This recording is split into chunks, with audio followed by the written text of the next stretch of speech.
सर्व पक्षांना आवाहन करतोय की येत्या 6 जुलैला गिरगाव चौपाटीवरून मोर्चा काढायचा निर्णय आम्ही घेतलेला आहे।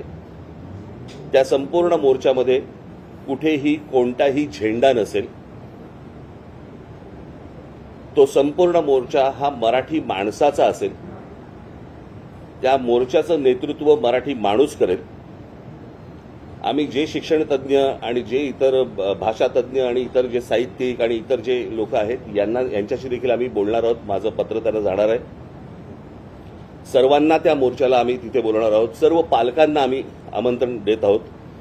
सर्व विद्यार्थ्यांना आम्ही आमंत्रण देत आहोत। सरकारला एकदा कळू देत की महाराष्ट्राच्या मनात काय आहे ते, आणि महाराष्ट्राने संपूर्ण ताकद, मला असं वाटतं 6 जुलै रोजी सकाळी 10 वाजता गिरगाव चौपाटीवरनं हा मोर्चा निघेल। सरकारला ही गोष्ट कळावी। रविवार एवढ्यासाठी निवडलाय कारण विद्यार्थ्यांना आणि पालकांना यायला जमेल म्हणून, आणि त्याच्यासाठी म्हणून रविवार हा निवडलेला आहे। बाकीच्या राजकीय पक्षांशी देखील मी चर्चा करणार आहे, त्यांच्याशीही मी बोलणार आहे, आणि सर्वांनी, मला असं वाटतं महाराष्ट्रातल्या प्रत्येकाने याच्यामध्ये सामील व्हावं।